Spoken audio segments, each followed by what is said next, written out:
Selamat datang di podcast Kantin Kayu. Selamat Bincang datang. seru di Kantin Kayu. Tepuk tangan semuanya.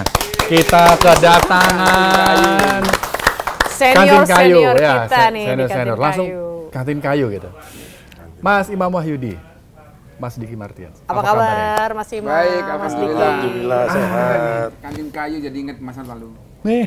Ada cerita apa dulu Mas di Kantin Kayu tuh, kalau boleh tahu? Apa Dik? Banyak lah. Banyak. Ceritain dong kayak gimana Mas Itu dulu tuh? newsroom kedua. Iya. Oh, newsroom kedua. Jadi kalau sebelum siaran itu ada deadline itu newsroom beneran. Begitu Oke. selesai Selesai. siaran, Ah. pindah ke Kantin Kayu newsroom kedua. Sebenarnya itu ada evaluasi segala di situ ya. Iya. Tapi sambil- lebih santai gitu di Santai. sana ya. Itu masih di Kebon Jeruk ya? Bonjol. Kebon Jeruk. Oke. Oke, nah sekarang kesibukannya apa nih ya, Mas Imam? Saya masih ngelatih, saya juga uji kompetensi, saya juga menjadi tenaga ahli di Kementerian Pertanian sekarang. Nih, udah uji kompetensi jurnalis? Tahun ini Tahun- insya Allah. Kemarin belum sempat tahun kemarin Mas. Iya, ini wartawan-wartawan senior, wartawan-wartawan yang sangat senior. Masuk RCTI tahun berapa, Mas Imam? Sampai lupa loh. Aku sebentar. 94 kalau nggak salah. 94. 94. Ya, RJT itu 92 kan ya? Sindu Lap- 92.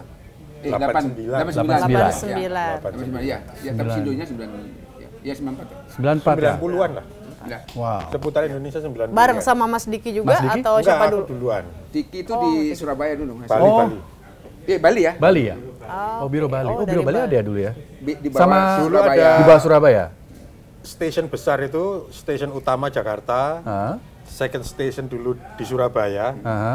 SCTV yang akhirnya jadi SCTV. Terus ada stasiun besar ketiga itu di Bali. Surabaya bukannya biro, saya dulu masuk dari biro Surabaya. Sama Mas Bambang Purwadi. Ya. Bambang Purwadi, Terus Pak Edi. Edi Susanto. Edi Susanto, orang-orang hebat semua ya, Mas Diki. Sekarang kesibukannya apa, Mas Diki? Saya sebagai researcher di satu media asing.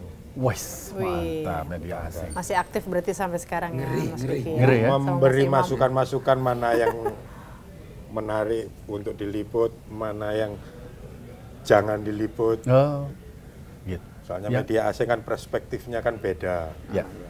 Nah, oke.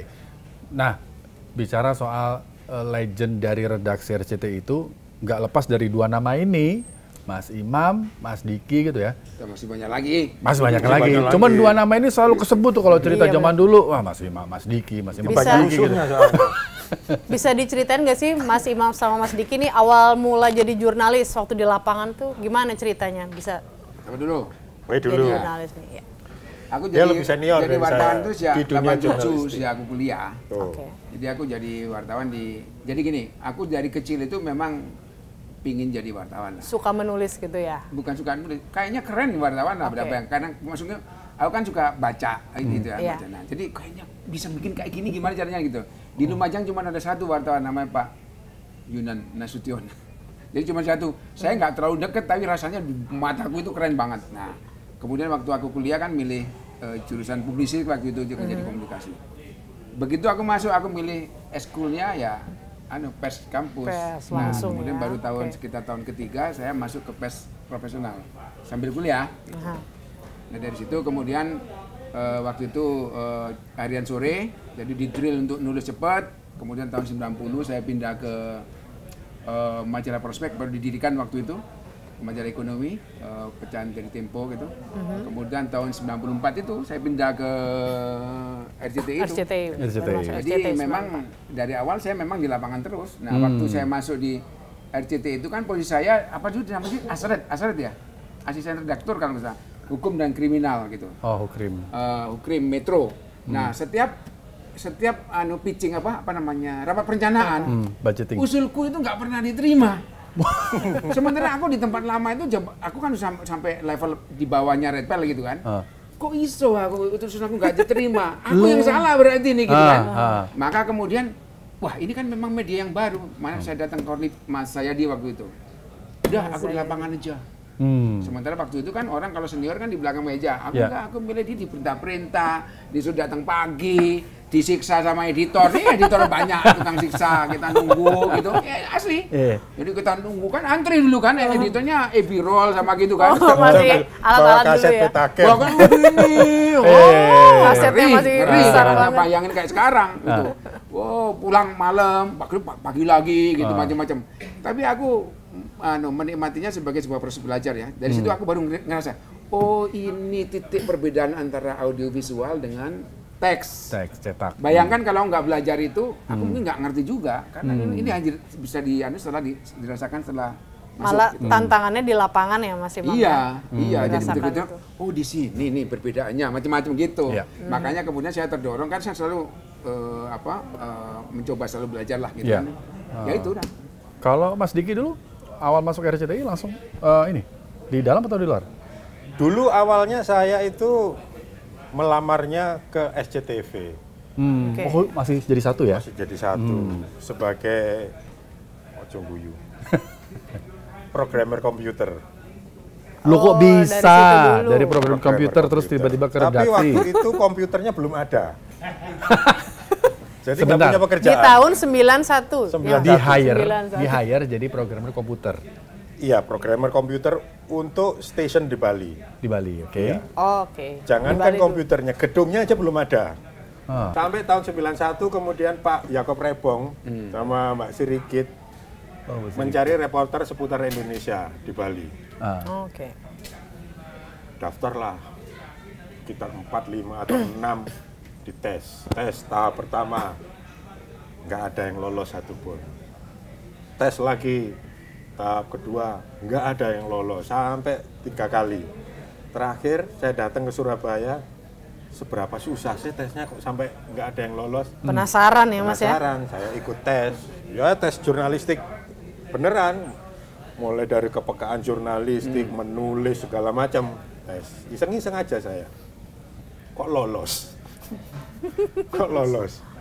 Akhirnya saya coba liputan. Oke. Saya ingat liputan saya yang pertama kali itu pas deket-deket Lebaran, liputan ke Penggadean. Penggadean lagi rame, liputan. Nulis pertama. Ya dicoret-coret sama Pak Yakob, wah di piku-piku. Naskahnya segala belum macam. bagus ya. Ya pokoknya setahun Mas pertama Diki. itu bolak-balik maju mundur kayak orang ngajuin skripsi gitu. Ah. Lama-lama makin bagus. Terus kebetulan karena saya seneng sekali nonton dokumenter. Ah. Waktu itu TVRI masih jarang. Adanya Discovery Channel tapi masih Discovery baru Channel. banget. Oke. Dan di Bali itu saya sering berinteraksi dengan pembuat-pembuat film dokumenter dari Eropa, dari Amerika yang ke Bali. Mereka sering minta tolong mulai dari pinjam kamera sampai alat edit suite. Kita punya edit suite dulu di Bali, Oke. pinjam. Nah, dari situ ketika mereka mengedit itu, saya izinkan boleh mengedit di sini, nggak bayar gratis. Syaratnya cuma satu, saya yang harus jadi operatornya.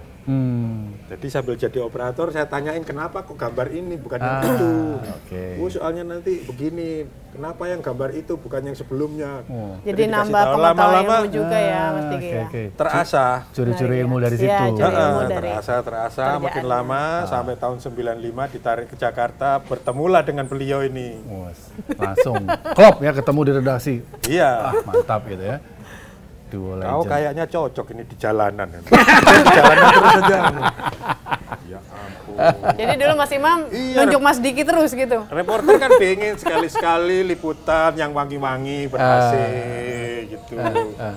Di hotel apa-apa. Enggak sama dia. Itu ada unjuk rasa sono. Yang berat-berat ya Mas Diki. Dibilang berat juga enggak, banyak Ya. guyonnya. Banyak videonya, banyak temennya. Tapi kenapa Mas Imam dulu, Mas Diki kan sering daerah konflik ya? Sering banget liputan daerah konflik. Kenapa nunjuknya Mas Diki harus ke daerah konflik? Bukan saya yang nunjuk. Oh bukan? Nunjuk kan newsroom lah di anu lah. Oh, gitu? Ya, kalau seandainya saya punya kewenangan menunjuk, ya saya tunjuk terus. Tapi maksudnya kan bukan. Cilaka emang. Memang tangguh gitu ya Mas Diki gitu Mas Imam. Jadi ya kan dulu itu kan anu ya apa gini. Bedanya Kebiasaan. dengan wartawan teks Ya. dengan audiovisual. audiovisual itu kan harus hadir. Iya. Jadi risikonya gede. Nah, risiko gede itu membuat tidak siap orang. Dan nggak semua orang bisa juga ya, Mas iya, Imam ya? Iya. Makanya dulu kalau yang daerah-daerah seperti itu kan, kalau nggak Bang Ersa ya, almarhum, terus Almarhum Bang Ersa Siregar. saya gitu aninya. Yang kebetulan punya, ya seneng aja gitu. Seneng bukan karena konfliknya, tapi memang rasanya kan memang kita apa ya? Adrenalin. Adrenalinnya ada gitu. Tiap kali mau berangkat, Ada cerita. berangkat ke bandara, itu rasanya sambil menyesal kenapa mau terima liputan ini liputan macam apa, taruhan nyawa, waduh, segala macam. Tapi begitu sudah sampai di lokasi, sudah lupa penyesalan, udah seru aja. Nah, bicara soal liputan daerah konflik. Referendum Timor Timor itu kan salah satu yang terdokumentasi oleh redaksi RCTI ya waktu itu ya gitu. Nah, itu Mas Diki dulu tuh. Waktu itu bagaimana Mas Diki ketika ditunjuk kemudian hadir di sana sama siapa saja, ada kejadian apa aja yang menarik di sana? Itu kan suasana tegang tuh waktu tahun 99 mau referendum tuh. Sebelum proses referendum itu saya sudah mungkin hampir 10 kali bolak-balik Jakarta tim-tim selama bertahun-tahun, selama proses itu. Mulai dari zaman Sanana ditangkap, sampai sesudahnya, proses-proses sesudahnya. Kemudian saya masih ingat bulan Juli, setelah Bekti kembali, saya diperintah sama Imam dengan penugasan yang kalau boleh dibilang itu mission impossible. Apa itu? Saya ditugasi ke sana untuk mendekati masuk ke kamp gerilaian Fritilin. Oh, oke. Sementara saya jelas-jelas orang Indonesia. Dari media di Indonesia. Resikonya milik berat. Indonesia. Ya. Sementara di mata Fritilin, Indonesia itu musuh. Gajah. Apalagi Gajah. waktu itu Pikiran mereka RCTI kan, iya. miliknya salah satu Iya, pengusaha. entah mereka Ya, tahu enak atau banget itu disebut menjajah itu, bener loh. itu. Waduh, itu mission yang gimana caranya? Kita kenalan aja nggak bisa. Ya lewat jalur pertemanan segala macam, butuh waktu lama dan biaya juga nggak murah. Akhirnya kita bisa mendekati kelompok clandestine. Oh, clandestine. Fritilin, karena banyak sekali. Itu titiknya di mana? Di kota Dili? Dili. Iya kan, clandestine. Kita deketin, akhirnya sampai Dan kita... adiknya cantik, ya sebutkan juga. Oh, pendekatannya lewat adiknya? Nah, itu dia, pendekatannya pasti kan nggak mudah itu, bisa diceritain dong. Ya, pendekatannya kekeluargaan, jadi kita deketin keluarganya, emang adiknya cantik. Iya kan, iya. Pacari Aha. Nah, iya. Terus dia datang, neneknya ulang tahun, kita beliin bir, 1 krat, kita duitnya dia, sambil diomelin, minta duit beli bir. Masih ada ya alokasi waktu itu. Kontak, ya. Bir. Terus habis itu ya udah makin dekat, akhirnya sampai kita bisa meyakinkan mereka bahwa kita ini netral. Kita pingin dengar suara dari Fritilin. Kalau dari TNI terus nggak imbang. Fritilin harus ngomong. Saya yakinkan begitu. Plus saya diuntungkan karena selama di Jakarta sebelum itu saya berkali-kali ditugasi sama dia untuk wawancara dengan Sanana di rumah tahanan. Jadi modal gitu ya. Sudah berapa kali itu Mas Diki sebelumnya? Ada 2-3 kali ke rumah Sanana itu rumah tahanannya. Kan Sanana ditahan bukan di LPC Pinang, tapi disewakan satu rumah khusus di belakangnya situ dan dijaga. Itu kita sering situ. Jadi kita dekat. Sampai akhirnya suatu ketika saya diculik sama Asumetan. Seingat Asumetan diculik sama Asumetannya apa? Clandestine apa? Asumetan itu kode militer mereka. Oh. Nama hutan. Ya, diculik untuk memastikan siapa saya. Kok untung waktu itu dengan handphone jadul itu. Ericsson. Sony bukan. Sagem. Sony Ericsson yang kayak sendal kan? Iya betul. Iya. Yang kayak sekoci gitu. Bukan Alcatel. Yang gede itu ya. Iya. Gede. Itu ada nomor telepon pengacaranya Sanana. Oke. Hendardi.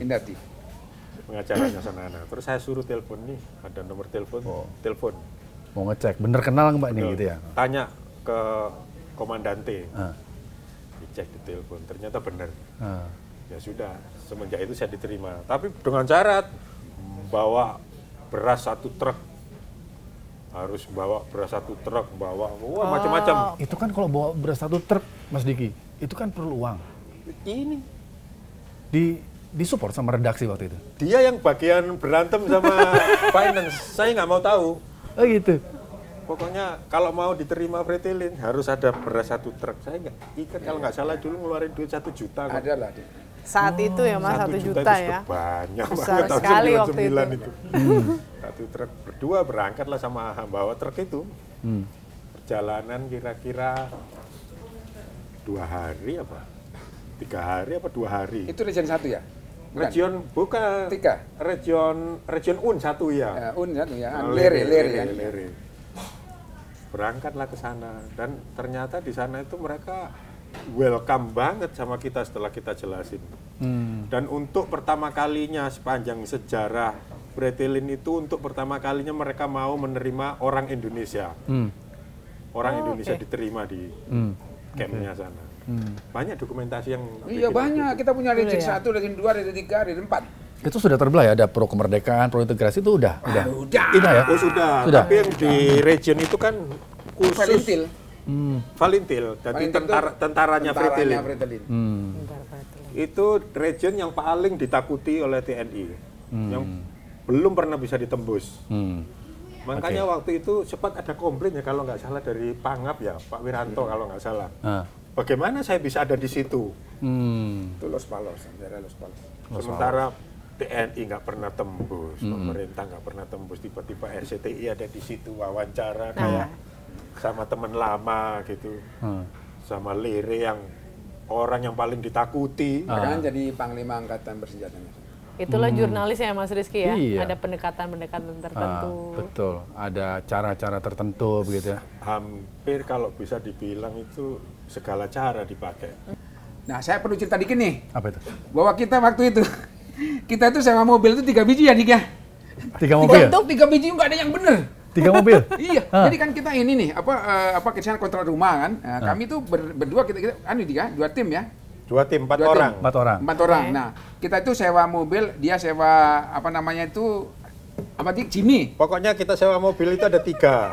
Sabtu, Jimny Jangkrik. Jimny Jangkrik. jangkrik kecil, Ya, yang kecil. tanpa kopling. Nah, koplingnya rusak. Kebayang tuh kayak gimana kebayang kan? mobilnya kan? Terus 1 kijang, Kijang, tanpa kopelnya bukan, tanpa kaca. tanpa kaca ya, terus kopelnya pernah jatuh. Kaca depan nggak ada? Kaca depan nggak ada. Iya. Bener-bener buat perang Terus ya. 1 hardtop, tapi kanvas. Giginya nggak bisa masuk ke gigi 1, harus ke gigi kita. Tapi kopelnya suka copot. Yang copot itu Adrenalinnya luar biasa ya liburan. kijang, yang di audian gelondang-gelondang kijang. Ya. Kalau Iya. itu nggak bisa masuk ke gigi 1, jadi harus ke gigi 3 dulu. Kalau nggak grek gitu mana. Itu bukan sewa loh, itu dikasih. Iya? Soalnya begitu selesai, Iya, liputan, nggak usah dibalikin orang ini kan. yang punya mobil sudah nggak ada, Udah kabur. entah kemana. Jadi mobil kita taruh aja di bandara, Iya, pokoknya. kuncinya kita tinggal di security, nanti kalau ada yang nyari terserah, ini kuncinya, udah kita Yang penting tinggal ditinggal. aja. Nah itu kita kan pakai aku waktu ke situ pakai kijang itu, pakai itu, Jimny. jeep jangkrik itu. Bayangin tuh kan nanjak ke gunung gini, koplingnya ini, aduh mah. Dan yang naik berapa orang? Oh naik sawo, semua ikut itu anak-anak clandestine itu ikut kan macam-macam. Jadi ada 10 orang kira-kira, padahal itu kapasitas mobil itu paling cuma Berapa sih itu? Paling Iya. 4 maksimal itu harusnya. Iya, itu 10 orang. Udah over Tapi enak kapasitas. sih. Iya, Jadi tapi kalau sambil nggak ada koplingnya. dorong dia jadi kalau dorong kan, ceklek ya dorong gitu kan. Oh. Begitu masuk itu sudah. Jadi waktu itu kan tengah malam tuh. Tengah malam kemudian kita kan tiba-tiba suruh berhenti. Kan kita ada beberapa mobil. Pemeriksaan ya. Pemeriksaan. Nah waktu itu pasanganku Mas Tony Cang Tony. Jayono itu. Iya, Nah kemudian tiba-tiba ada orang ini di Dili itu tukang cuci foto itu orang itu. Namanya Pak Z kalau nggak salah. Dia turun gitu. Terus rupanya dia yang ini. Terus ada suara kayak burung hantu, kluk, kluk, kluk, kluk. Baru kemudian ini. baru kita bisa jalan lagi. Rupanya itu pintu awal gitu. Jadi ada checkpoint Checkpoint gitu. Nah, kemudian Wilayahnya ya, begitu Mas, kita ya. sampai sana, udah di situ. Nah, di situ kan kita bisa ketemu sama mata dua macam. Waktu itu hari Valentil. Itu tak ceritain lucu nih dari hari Valentil. Begitu itu kan upacara itu. Upacara itu seragamnya nggak ada yang benar. Ada seragam Brimob, ada seragam Menwa, ada Barat Menwa, ada itu seragam yang mereka ini, pokoknya yang mereka dapat dari perang itulah gitu kan. Itu ada yang namanya bejo, ada namanya macam-macam lah gitu. Yang anu lagi adalah nyanyilah pakai lagunya Valentil itu. Disebutlah ada Fununai Valentil, terus apa ada sebut Indonesia apa gitu, Sira Ukung apa gitu. Aku nanya, ada Indonesia apa artinya? Indonesia apa penjajah kita. Sialan aku udah mati aku kan. Tapi nggak berani bilang sialan kan. Asem ini kita disebut menjadi gitu. Jadi lagu-lagu mereka. Nah, pada waktu itu Pak J itu tiba-tiba datang. Dia udah pakai baju tentara. Rupanya dia itu perwira loh, Dik, ininya. Bayangin tuh tukang cuci cetak foto tuh. Wow. Di kota. Ya. Bayangin, bisa kebayangan kita berapa mereka bisa masuk gitu. Aku sedih ini anunya luar biasa. Tapi kan kita jurnalis jauh meneng baik toh. Nggak nyangka ya Mas Imam ya. Itu aja gitu. Nah, udah kita dapat legend 2 kan itu. 1 dan 2 dapat. 2. Habis itu terus waktu peristiwa Kuluhun. Ini menarik ini Kuluhun. Jadi Kuluhun ini ceritanya kampanye pro integrasi. Kampanye hari terakhir jadi kan ya. Kira-kira ya. Hari terakhir. Kampanye rusuh. Rusuhnya di jembatan Kuluhun di Bekora itu. Mereka berdua terjebak di situ. Sementara aku terjebak di rumah sakit. Jadi kan gini. Begitu ada dengar peristiwa Kuluhun, tak cek. Diki ada di mana? Di Kuluhun. Udah, aku langsung nyegat di rumah sakit toh. Nah, ternyata mereka waktu di Kuluhun itu, perlu ceritain lah, anu nih apa? Kan di situ ada yang tertembak Kompas sama ini. Beberapa kena tembak. Dan nembaknya mereka itu kan pakai senapan rakitan. Rakitan itu kan pipa dikasih besi besi kotri paku-paku ada itu loh stone itu dipotong-potong gini miring-miring itu terus dikasih korek api gitu. Jadi kalau ditembak ini pelurunya nyebar. Sapi bisa mati itu kalau ini karena nyebar gitu. Nah, itu temen itu pakai jaket pakai rompi anti peluru aja udah kan nanti rompi peluru sama kakinya yang kena gitu. Nah, itu kejadian itu. Mereka kejebak di situ yang ditendang-tendang sama terus dia teriak jurnalista, suka ngajakin aku. Nanti ceritain sedikit. Nah, aku kan lari ke situ tuh, lari ke sama Tony lari ke rumah sakit jagain kalau Anda masih ke rumah sakit toh. Iya. Ada ini orang milisi mabuk bawa pistol, nembak. Kok iya masuk ke rumah sakit, wah menjerit-jerit semua orang kita, waduh aku gini, kemudian kita kan ke satpam itu, malah satpamnya nggak berani ikut tiarap. Sebenarnya kita kan mau cari perlindungan gitu. Untungnya waktu itu siapa namanya pimpinannya itu Aitara siapa? Yuriko Guterres datang dia pakai Kielmek gitu kan. Bung ditarik ininya si orang itu, orang mabuk itu tarik set gitu. Alhamdulillah kan bebas kan. Nah, habis itu kan sama Otelio Ote sekarang jadi Dewan Persnya Timor Leste. Dia itu kan koresponden kita. Dia kerja untuk STT, Suara Timur. Aku ngantar ke tempat dia dulu. Ya, habis itu aku mau balik, mau menuju ke Kuluhun, maunya ngeliat keadaan mereka. Tahu-tahu di pasar Merkado Municipal ketemu si itu di rambut gimbal. Itu ada milisi Mahidi. Orang Alor itu. Iya, itu kan yang dia yang nyerbu Hotel Mahkota sebelumnya. Jadi itu ditakuti. Itu dia kan naik truk sampah. Tak wawancara di situ. Di Telkom itu Jik, tak wawancara. Habis itu dia pergi kan. Nah, habis itu aku menuju ke tempat dia. Di jalan aku ngelihat ada milisi nembak-nembakin ngejar-ngejar orang pro kemerdekaan. Nah, di depan ini kan gini nih. Mobilnya Unamed ada 3 nih. Nah, aku masuk di deretan nomor 2 ininya. Udah. Unamed itu syuting dia. Motor-motor orang lagi ngejar ini. Nah, sampai ke sana, begitu orang itu nggak kena, balik lagi ngelihat Unamed, dikejarlah Unamednya. Unamednya pakai Range Rover, langsung hilang. Wah, kita dengan gagah perkasa nunjukin bahwa si ini ngejar Unamid. Tony di mobil kan? Gitu dia apa? Oh, itu yang terus dirampas Abon kameranya. itu. Gitu-gitu. Kayak pakai lagi pakai hardtop kamera itu. Begitu sampai di ujung, lepas kan Unamidnya, balik ngelihat kita, mate kita. Nyamperin kita. Aku lupa sama si ini. Kan dia harus giginya gigi 3 dulu. Oh iya, nggak bisa. Krek, nggak jalan-jalan tuh mobil. Padahal itu, wah eksklusif nih gambarnya. Nggak jalan-jalan, ini kita kan mau lari gitu. Langsung dia lari ke kiri nih. Si nyamper si Tony. Ke aku 2 nih, aku kepala sama aku gini. Waduh, ini tamat kita gitu kan. Udah kepikiran ya, Mas? Iya, ditodong nih. Ini si Tony juga ditodong gitu. Ditodong? Iya, aku 2 gini. Tony 1 yang ke situ. Waduh, gini. Akhirnya begitu ditarik kan kamera, diambil kamera yang gede itu loh, ditarik. Begitu ditarik, hilang semua rasa takut kita. Wah, aku turun tak kejar itu sama Tony itu, tarian itu. Kamera. Tarian. Tarikan kamera. Hilang itu. Takutnya itu. Iya. Kita tunjukin. Demi kamera itu ya. Demi kamera. Itu tuh. Tapi hilang bener. Hilang bener. Hilang rasa takutnya ya, padahal senapan udah di kepala. Jadi aku ya, Mas? kita tunjuk, saya ini dari RCTI macam-macam gitu-gitu. Di bola balik. Buta huruf.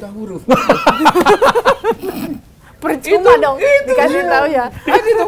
Tapi setelah itu kan saya kan yang tadi wawancara Anda gitu kan. Ke gimbalnya lagi di seberang. Begitu dia ngeliat gitu, oh ya gitu. Bener, aman maksudnya. Aman. Dia naik truk, kita udah pulih lagi kan. Aku kan mau harus jaga dong, nanti ketemu lagi sama si gimbal. Jadi kemanapun truknya pergi, tak ikutin dulu. 1 belokan, 2 belokan, 3 belokan baru kabur. Aku kan nggak ingin kalau aku takut kan. Nah itu kisah mobil itu. Berikutnya lagi, ini gila lagi. Kamu bisa bayangin nggak? Orang nabrak milisi di tengah kerumunan milisi. Itulah kita. Hah?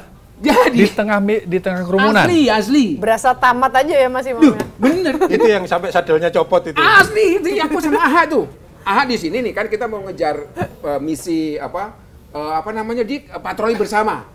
Jadi kan kita ada komisi kebenaran dan persahabatan. Nah, itu akan ada patroli bersama Valintil yang mewakili itu, Tritelin itu dan Unamed, dan Unamed dan milisi dan TNI ya, dan TNI Polri. Aku datanglah ke ini Polda malam-malam sama AHA. Informasi eksklusif kan bagus tuh. Ya. Sekali lagi, ini saya itu selalu berpikir bahwa tugas kita di daerah konflik itu kita mulia banget karena kita mencoba untuk membangkitkan itu tadi nilai-nilai untuk supaya jangan itulah jangan bentrok karena yang pasti akan korban orang yang nggak bersalah. Nah gitu dibilang itu di Polres Dili, pergilah kita ke Polres Dili karena buru-buru kan udah. Jadi ini ada pertigaan gini. Di sini tiba-tiba ada rombongan Aitarak itu milisi yang paling takuti. Breng gitu. Aku ngerem lah dari sini toh. Ini mobil direm di sini 10 meter baru berhenti. Ada satu Aitarak nyelonong. Tabrak, cedier, mencelat. Joknya itu lepas, dia guling-guling. Terus teman-teman Aitarak yang lain? Ngamuk. Ya ngamuk. Aku rasanya nyawa aku lepas waktu itu. Bayangin tuh. Wah itu terus temennya turun gitu. Aduh. Iya gua turun kata A ya. Gua kaku gini nih.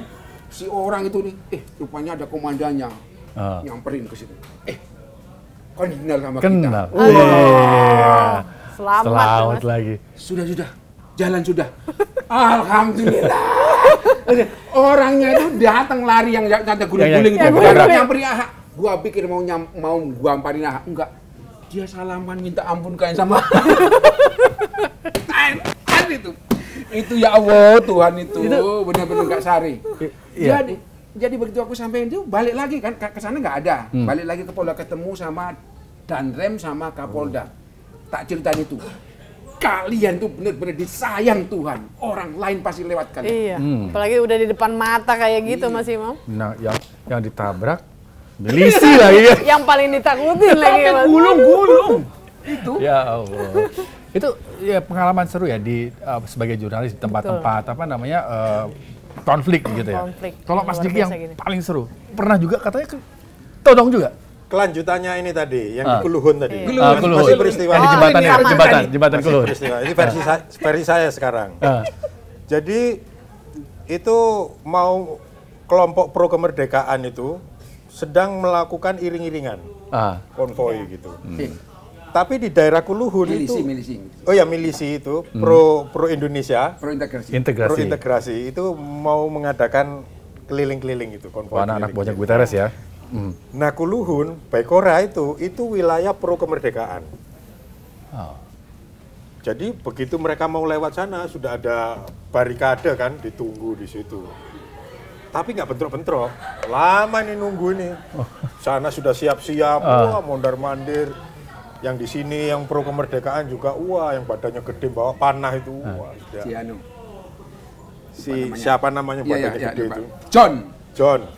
Terus habis itu entah dapat ide dari mana, kameramen kita AHA itu naik ke atas jembatan. Jadi baduk jembatan apa itu? Betonan, tembok jembatan itu naik ke atas itu sambil bawa kamera. Saya kira mau syuting sekitarnya, ya memang syuting sih. Tapi setelah itu dia terus kamera diturunin terus dia teriak, serbu. Iya. Oh kacau. Nantangin banget ya. Yang di sini yang pro kemerdekaan juga nggak tahu ini siapa yang teriak. Iya, nggak Pokoknya tahu. dia dengar serbu ya serbu. Yang di sana juga begitu. Jadi Dengar yang anak lawannya serbu maju, ya? ikut maju. Wah, rame itu tembak-tembakan doang. Suatu ketika itu ada tembak-tembakan, konflik senjata. Di tengah-tengahnya ini jalan raya. Jalan apa itu? Audiannya. Jalan Audian. Jadi kelompok A di sini, kelompok B lawannya di sini, tembak-tembakan. Terus dari jauh mobil kijang kita lewat. Mobil kijang lewat. Mobil yang persis antik di ya, Mas? tengah-tengah tembak-tembakan itu mestinya harusnya digas. Itu yang nggak ada kacanya ya? Nggak ada kacanya. Pokoknya kalau sampai itu gas terus dikencengin, langsung wes gitu. Peluru mental biasanya. Digas lah sama AHA, beli roti waktu itu. Mau beli roti, sore-sore gitu. Ya, digas lah itu. Wah, begitu digas kopelnya copot. Karena posisinya kenceng, kopel ini kan jatuh kena aspal. Bunyi. Doang, Krang. terus lompat lagi ke atas kena bodi mobil, doang.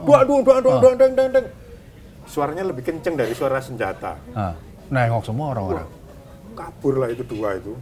Malah kabur? Kabur ke sono, kabur ke sono. Langsung sepi. Sampai mobil ini nongol dengan tergopoh-gopoh. Bikin heboh lagi ya, Mas A ya. Kenapa? Nggak tahu nih mobil kenapa ini nggak bisa digas. Tapi malah mereka malah terpisah ya, Mas ya. Mungkin karena saking takutnya suaranya duang, kaget kan mereka senjata macam apa nih? Pergi. Padahal kabur Masing-masing keluar. kabur. Habis itu ya sudah. Nah, itu sebelum referendum ya. Nah, pas selesai referendum, itu kan situasinya kan mencekam ya.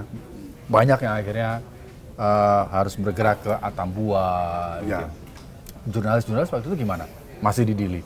Itu gimana menyelamatkan diri? Kita masih di Dili. Kita Jadi termasuk yang terakhir kita ya? termasuk yang terakhir dan kita pulang setelah diancam untuk dipecat. Oh gitu. Ya, saya ditelepon itu. Aku nggak bilang sama Diki. memang Kenapa tuh Mas ceritanya, Mas? Gini, Ada berapa lama liputan dua tim itu? Ya kita sampai tapi dari Juli sampai September. Iya, Wih, lama Juli sampai kita. September. Udah 2 bulan. Jadi Sampai kontrak rumah kok. Kita kontrak Bukan rumah. sewa hotel lagi, kontrak rumah. Kamu Saya mikirin Juli sampai September SPJ-nya. wah jangan bilang Zaman SPJ dulu lagi. kalau itu. Kamu kan nggak nonton film apa Killing Field?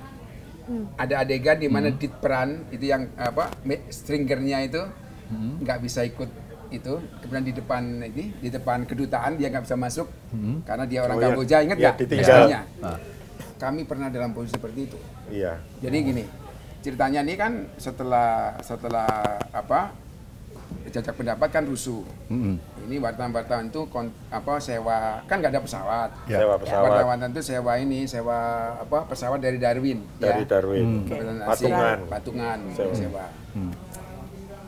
Kita kan nggak bisa ikut sewa, kita nggak punya duit. Tapi waktu itu sudah bayar loh aku. Ya, tapi Baru lagi. Kita kan ini. Dia aja yang gimana kalau kita tinggal? Kamu jangan kaget. Tinggal dipilih. Semangat perangnya gitu. Ayo, siapa takut? Rupanya dia sambil masih deg-degan juga. jadi kita anak-anak itu pada di ke bandara, kita ke sana nitip kaset. Kaset gitu. Terus ke teman itu kita di luar. Jadi mereka warga asing masuk pesawat itu kita di luar di kawat gitu kayak di peran lah gitu. Kita wartawan terakhir nih. Waduh, kita nggak ikutan pulang nih. Gitu Gitu kan. Semua sudah ditarik. Terus teman ini yang ada perempuan kan ini, begitu ya, jalan balik lagi ke sini, ambil berkaca-kaca. Bener, kalian nggak mau pulang ya gitu. Ingat kan Dik? Enggak gitu. Ada cinlok kayaknya. Bukan, tapi maksudku berkaca-kaca, dia akan mikirin nasib kami seperti apa gitu loh. Kita sebenarnya nggak pas juga duitnya waktu itu. Nah, habis itu udah jalan. Tiba-tiba nih ya ada orang dari polisi rupanya, polisi pakai balik tanya, Pak Imam mana gitu. Aku kan kaget kan, yang ingat kan yang itu. Terus, iya Mas, saya kenapa? Saya tugaskan Pak Tim polisi lain, Pak Tim polisi lain Kapolda untuk kalian masih di masih di Pantai Kelapa, masih kami ditugaskan untuk menjaga. Karena kampung itu udah kosong. Kosong, tapi akhirnya kita was-was juga ya. Wah ini malam gelap. Iya kan, kau yang malam keliling nembakin mangga. Kok bisa nembak-nembak? Bisa. Sama Tony, aku nggak ikut. Kamu sama Tony. Oh enggak, Tony sendirian. Ya sudah saking isengnya. Sudah iseng. Saking lamanya di sana ya Mas ya. Hangus semua. Kan senjata ada. Kan senjata keleleran waktu ambil satu nembak-nembak. Kita pergi ke ini. Kakakku kan tentara, suaminya kan tentara. Jadi kita pergi ke itu, Iya, ke komplek itu. Karena kan di situ udah nggak aman di situ. Nah di situ ternyata lagi ada orang banyak yang lagi marah, sedang bumi hangus, sekolah dibakar. Nah itu, jadi maksudnya adegan kita di ini tuh kayak adegan bayanganku kayak di film Kayak di film gitu. itu ya, ternyata merasakan juga. Kondisi udah referendum, sepi gitu ya. Terus pulangnya gimana? Nah, jadi gini ceritanya tuh. Di waktu itu sempat ada merpati kan, akhirnya kita pulang merpati datang yang terakhir tuh ya. Jadi aku itu ditelepon sama waktu itu merpati manajer Hercules. Hercules kita ya. Lupa aku. Hercules ya. Hercules. Kita jemput khusus Oh, kita. beda. Itu beda lagi dik. Itu yang setelah yang kedua, kedua. Itu ada cerita lagi. Bukan gitu. Nah, jadi waktu itu aku ditelepon sama si manajer peliputan. Kamu kapan pulang? Nantilah, kita diri. Wow. Terus ini pesan dari Pak Jafar Assegaf, Pempreh. Pulang atau dipecat. Gitu. Karena mereka takut juga kan. Iya, takut resikonya kita ngurus itu. Waktu itu ada penerbangan sekali yang itu kita dapat karena waktu itu kan si orang kepala Panya Merpati itu udah deket sama kita gitu. Jadi begitu itu udah pulang. Begitu pulang sampai di Bali kan, Bali baru turun, aku ditelepon istriku. Kamu di mana? Di Bali. Kenapa? Aku mau minta izin. Minta izin apa? Dikuret. Rupanya istriku guguran. Ini ada hubungannya sama kebohongan yang aku bangun sebelumnya. Dan kepikiran juga pasti ya Mas ya, karena kebohongan yang terungkap gara-gara si durjana orang-orang itu. Jadi gimana tuh? Di sana itu, jadi kita itu kan punya rumah ya, ada teleponnya. Setiap kali kita habis live, telepon pasti berdering. Kalau nggak siapa duluan, kalau nggak dari FPDK itu anunya organisasinya milisi, atau dari Valintil. Semuanya dua-duanya itu selalu menuduh kita itu berpihak. Yang Valintil nuduh kita berpihak ke milisi nuduh kita berpihak berarti aman kalau kayak gitu berarti kita kan aman gitu kan ininya. Karena kan dianggap udah.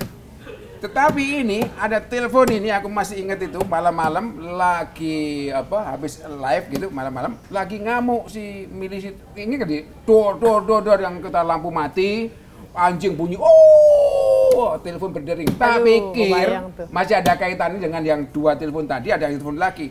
Tak angkat, istriku yang telepon. Aku nggak sempat menyiapkan kalimat untuk bohong kan. Itu suara apa gitu? Wah, aku dik. rupanya itu jadi kebohonganku semua, gugur semua. Kan sebenarnya kan aku suka bohongin. Kan Edi itu loh, Edi Teh itu, media Indonesia kan dia kalau bikin memang begitu sampai dia ngompol ditulis. Yang itu penyerbuan mahkota itu. Wah, aku istriku telepon, wah itu aman gitu ya. Untuk menenangkan istri. Pada waktu itu aku nggak siap bohong. Itu suara apa? Aku waduh, buset deh gitu. Rupanya gara-gara itu. Kepikiran. Nah, dengan resiko sebesar ini, jurnalis yang meliput di daerah konflik tuh, tanggapan keluarga kayak gimana Mas Imam sama Mas Diki? Aku nggak pernah cerita. Aku nggak pernah, aku lebih untuk baik menghindari mereka kepikiran tapi soal pekerjaan. Daripada bohong, lebih baik nggak cerita. Gitu. Tapi kalau aku dikonfrontir, aku bohong. Karena aku kalau aku cerita, dia pasti khawatir. Kalau dia khawatir nyetrum ke aku, jadi judgementku bisa salah. Sementara kan tanggung jawab kita bisa besar. Berpengaruh nanti ya di lapangan. Istriku tuh tahu cerita kayak gini tuh belakangan, bertahun-tahun kemudian setelah baru cerita. Oh inilah apa-apa macam. Oh jadi dulu kamu kayak gitu. Itu kan dulu gitu aja. Termasuk serbu baru tahu sekarang ya? Ayo baru tahu sekarang loh ya. Iya. Kalau Mas Diki sendiri gimana keluarga? Pas tahu sering meliput daerah konflik. Santai aja ya. Jadi nggak dicariin Mas? Santai aja, malah bapak saya itu katanya kalau di Surabaya kalau waktu zaman kita di tim-tim itu tiap sore itu tetangga-tetangga dipanggilin. Wah, ayo lihat. Nonton lihat nih live nih gitu. Timur gitu. Ayo. Bangga ya. Nobar sebagai jurnalis RCTI. Anaknya deg-degan kayak orang gila. Nah, dia tali layangan. Anak situ hilang-hilangan. Tapi Mas Diki pernah dulu cerita juga. Ada satu scene di Timur-Timur yang sampai harus kehausan, cari air susah. Itu yang kedua. Itu gimana tuh? Sampai katanya lengkap, ayo. Jangan lengkap. Jangan. Sampai katanya sumur itu udah airnya udah. Jadi ketika sudah bumi hangus, itu darurat militer dulu.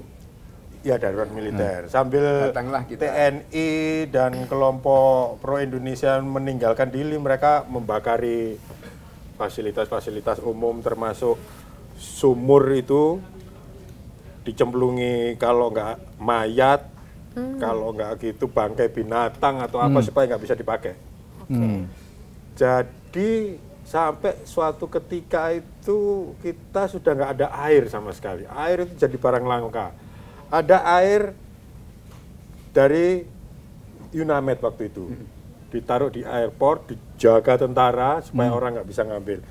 Sudah saya berusaha juga nyolong nggak bisa, minta nggak dikasih, beli nggak dikasih. Sampai suatu ketika itu teman kita Yulia Supatmo itu pingsan di jalan. Di Korem habis konferensi pers. Ada anak kecil lari, bapak, temannya jatuh di sana, pingsan. Kita datang lihat Yulia Supatmo, kita bawa. Waktu itu kita nginep di Korem ya. Korem. Dia di Telkom. Enggak, Korem. Iya Korem, waktu itu di Korem tapi. Dehidrasi. Jadi dia sudah hampir 24 jam nggak ketemu air. Aduh, kebayang ya. Terus di antara wartawan yang ada di situ, yang punya air itu kalau nggak salah tinggal CNN atau BBC. EPTN. Enggak mungkin EPTN. Kalau EPTN pasti dikasih. Kan barternya sama EPTN akhirnya. Enggak, CNN. Oh CNN. Nah, baru tahu lagi nih. Dia punya satu botol aqua besar. Mulai dibeli. Barternya sama apa? 10.000 rupiah. Nggak dikasih. Sampai $100. $100 untuk setengah botol. Untuk air, setengah botol air aja. $100. Ini saya ada uang dolar $100. Tetap nggak dikasih. Soalnya memang tinggal satu-satunya. Terus akhirnya ya berkat iyalah ini sesuatu itulah. Dialog. Mereka menyerah ya sudah. Ya sudah. Demi kemanusiaan akhirnya dapat cuma 1 gelas. Dari barter itu? Adalah 1 gelas ya. Dari setengah itu, seperempat botol, 1 gelas lah. Ya dari barter itu tuh. Iya. Setengah diminumin ke Yulia, akhirnya dia kuat lagi. Terus nggak tahu sesudah itu kita dapat air dari mana ya? Enggak, habis itu kan aku nggak di mana ya anunya ya. Itu masih setengah mati, tiap hari aja kita makan itu kalau nggak TB1, TB2. Setelah itu kan sudah mulai damai, yang kemudian orang-orang dari gunung turun. Ingat nggak? Yang kita ketemu di PRBT, yang Pak Imam dicari-cari sama orang gunung, ingat nggak? Iya. Yang kamu mau naik nggak jadi. Oh iya. Udah mulai membaik ya Mas habis itu? Iya membaik, tapi kita difitnah. Iya. Ya tapi karena kedekatan kita dengan panglima Pretilin itu, mereka nggak ngapa-ngapain sama kita. Aman ya. Aman. Jadi ada saat yang ya itu kan, makanya kita kan datang waktu itu, yang waktu darurat militer kita datang bawa 2 mobil Opel Blazer, satunya untuk defense, satunya untuk operasional. Di sana nggak ada mobil loh waktu itu. Nggak ada mobil. Begitu kita lagi pakai gitu, mobil kita mau ditawar loh sama teman-teman asing, mau dibeli, dijual berapapun ya, kita kan nggak ini. Nah, terus dia kan waktu itu para pemimpin pro kemerdekaan itu mengungsi di Dari. Dari itu ada ada biara di sana. Nah, terus dia udah janjian mau wawancara sama itu. Nah, kemudian ceritanya kurirnya udah sekali datang, terus nggak jadi itu. Nah, kita kan live itu ininya. Nah, kemudian kita waktu lagi jalan itu ngelihat ada ini orang menjarah Bulog, ingat ini? Oh iya. Nah, disitu kita kan mulai pulih itu air sekali ya. Gudang Bulog, syutinglah di sini. Nah, kemudian aku ketemu sama orang lagi nangis-nangis. Kenapa? Ternyata dia terputus hubungannya sama anaknya yang sudah lari. Nah, punya nomor teleponnya nggak gitu, akhirnya kita sambungin, akhirnya dia bisa bisa komunikasi. Jadi aku nggak ikut ke gudang Bulog. Si Rin Kuntari dari Kompas tiba-tiba kemudian nggak ikut kita kan, datang kemudian bilang, Mam, kamu ada apa sih, kok kamu dicari-cari orang pro kemerdekaan gitu, mereka marah loh. Kenapa? Kita kan bingung kan, kenapa harus marah gitu, macam-macam, kita kan ini gitu. Udah, habis itu kemudian waktu kita lagi jalan ketemu sama pengungsi-pengungsi yang turun itu, ada yang kenal. Mas Imam, orang-orang di gunung marah sama RCTI. Apa? Kita kan bingung kan dia? Ingat nggak? Nah, kemudian kita coba mau jalan ke arah gunung itu. Nah, di jalan itu coba dicegat. Di situ sudah ada pos-posnya. Dicegat sama orang bawa kelewang, ingat nggak di? Lewat Sungai Kering. Lewat Sungai Kering. Kemudian kita harus datang ke pos, kita disuruh lapor ke pos. Ingat nggak Dik? Aku berdua sama kamu kan? Sama Delvis. Iya, tapi yang masuk kita berdua kan, masuk kedua situ. Di situ ada ini, ada orang tidur ya, di sini ingat nggak?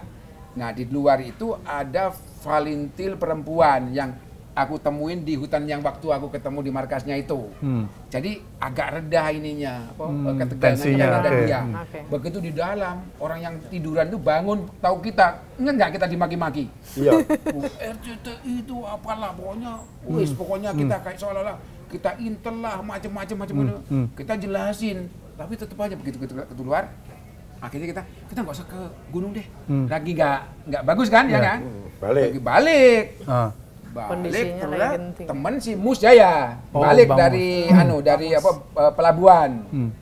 Katanya dia juga RCTI itu apa? Dan yang setelah itu mulai yang banyak turun itu pro kemerdekaan yang tadinya ngungsi. Yang tadinya di hutan itu mereka masuk ke kota semua. Kenapa kita kok tiba-tiba dimusuhin?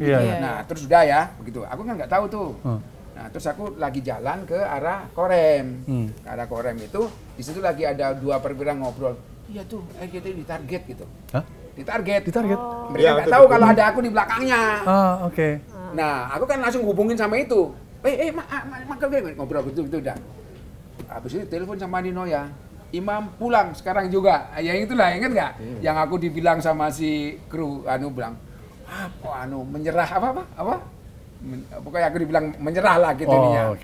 Persoalannya dari sini udah perintah. Karena sudah genting disuruh pulang ya. Sudah kita kirimkan Hercules dari Kupang. Ingat nggak, Dik? Udah kita langsung kemas. Itu Herculesnya nggak datang. Besoknya datang. Besoknya baru datang ya. Tertahan di Kupang. Jadi kami pulangnya itu dipaksa. Dijemput dengan pesawat khusus. Aku cari-cari ininya. Jadi misalnya kan Sandertoons yang wartawan Belanda ini kan tewas. Tewas, kemudian mereka ingin balas balas. Kemudian ada fitnah di sini, ada orang yang wawancara dengan BBC kalau nggak salah di radio BBC yang mengatakan bahwa orang ini keluar dari RCTI karena tidak setuju dengan editorial policy RCTI yang berpihak kepada TNI. Kurang lebih seperti itulah. Yang aku dengar dari si anak-anak ini, tapi ini belum tak ada. Jadi masyarakat itu terprovokasi ya. Ini kemudian mempengaruhi orang-orang yang di gunung itu. Apalagi kami datang dengan pakai mobil Blazer 2 macam-macam. Kami kan untuk supaya live macam-macam. Sana nggak ada loh. Telkom udah kami bawa orang Telkom 2 ya. Yang mengaktifkan untuk ngidupin alat-alatnya. Jadi wartawan-wartawan asing berterima kasih semua datang ke kita untuk minta izin. Kami yang bawa orang Telkom, jadi mereka harus izin nama kita. Kalau mau pakai itu orang Telkomnya pasrah bukan nama kita. Jadi disitulah cerita akhirnya pulang dari Timor sana ya. Yang kedua ya. Yang kedua. Nah, Mas Diki, Mas Imam, itu kan cerita konflik di Timor. Nah, kalau Mas Imam dan Mas Diki ini melihat sekarang industri media, khususnya jurnalistik gitu, jurnalis sekarang gitu kan, semangatnya gimana tuh? Adi, Aku sih. Ada perbedaan mendasar. Kalau dari sisi jurnalisnya, orangnya, yang sekarang ini saya lihat banyak sekali diabaikannya. Kalau kita dulu kan panduan moral, panduan pekerjaan kita itu kode etik jurnalistik. Benar-benar dipegang ya. Itu dipegang. Mas Itu dipegang. Kita wajib itu. Sekarang ini saya lihat ini mungkin mereka tahu aja juga enggak kali ya. Jurnalis sekarang. Dulu jurnalis itu hanya kebanyakan 90% jurnalis yang bekerja untuk satu media. Hanya 1-2 yang freelance. Macam Tino Sorainggalo itu freelance. Tapi sekarang saya lihat hanya beberapa orang aja yang bekerja untuk media. Sisanya itu yang bekerja tidak untuk media, entah untuk channel YouTube atau apa segala. Dan mereka sudah mengklaim diri sebagai jurnalis. Walaupun tanpa melaksanakan kode etik jurnalistik. Itu dari sisi jurnalisnya. Kalau dari sisi medianya, media sekarang ini sudah agak rancu. Jadi kayak channel YouTube, mereka juga menyiarkan kabar dan mengklaim bahwa itu sebagai berita. Tiba-tiba di YouTube breaking news live gitu ya? Itu di banyak platform digital dari sisi media. Kemudian dari sisi viewernya, viewer sekarang beda sama dulu. Dulu kalau orang nonton TV itu ingin mendapatkan informasi. Kalau sekarang orang mencari berita, apapun platform yang dicari, itu bukan untuk mencari informasi, tapi mengkonfirmasi informasi yang sudah dia terima, yang dia percaya. Yang dia percaya umpamanya, oh si A sekarang bebas, gitu. Dia cari. Begitu dia ada berita yang mengatakan sebaliknya, dia nggak akan percaya, ini pasti bohong. Begitu ada berita yang sesuai sama opininya dia, baru setuju dia akan setuju, walaupun itu sumbernya belum patut diragukan. Entah dari TikTok, entah dari bukan dari media-media yang resmi, banyak yang sumber juga ya. Nah itu, jadi mereka sudah, viewer itu, masyarakat ini sudah sulit untuk kembali diarahkan, bacalah atau lihatlah media-media yang sudah terverifikasi, nggak bisa sekarang. Perlu dilakukan edukasi lagi ya Mas Diki ya untuk gimana Pak? Ya sesungguhnya ini dosa kita semua, artinya bukan hanya soal disrupsi ya, karena sesungguhnya gejala untuk terlalu berorientasi ke pasar itu sebelumnya udah ada. Yang mendewakan rating dan sebagainya. Tapi diperparah oleh ini. Makanya sebenarnya kalau kita mau, kalau saya dibandingkan, gimana memang nggak apple to apple, beda zaman, beda tantangan kan. Tapi maksud saya adalah kalau kita memang mau objektif, sesungguhnya sekarang lah kita itu butuh jurnalisme. Karena terlalu banyak informasi yang beredar, dan kita kan perlu ada informasi yang benar-benar dipercaya. Betul. Persoalannya adalah apakah semua media yang tersisa siap untuk itu. Artinya bahwa untuk benar-benar memegang teguh jurnalisme berarti kan kepentingan publik dan terverifikasi. Nggak ada cerita ngambil dari medsos, cemplungin, macam-macam kayak gitu kan. Nah, itu tinggal ini sebuah pilihan kok gitu. Jadi seandainya media itu benar-benar bisa membangun trust-nya lagi bahwa dia benar-benar bisa benar-benar mewakili kepentingan publik dan benar-benar tidak berpihak, kurang lebih seperti itu, mungkin akan bisa diselamatkan. Oke, baik. Menarik seru ya. banget ya, seru banyak ya. cerita yang mungkin. Tadi saya udah langsung main ini, Theater of Mind itu langsung, wih gila di jembatan. Serbu. Dulu kita itu seru lah itu. Iya, sekarang seru. Tapi dulu menegangkan, nggak kepikiran ya Mas Diki. Itu masih cerita dari satu lokasi satu lokasi aja ya, ya, di Timur Timur. Belum soal Aceh. Iya, nanti kita punya tema sendiri lah soal Aceh ya. Oke. Terima kasih Mas Imam. Terima kasih waktunya Mas Imam Wahyudi, Mas Diki Matias. Informasi dikit-dikit yang keliru karena kami lupa, tapi kurang lebih. Oh seru banget ini. Tapi tadi saya masih itu sih soalnya masih penasaran tuh barternya tadi. Oh iya, yang nggak diceritain tadi ya. Ini habis ini ya. Waktunya sudah.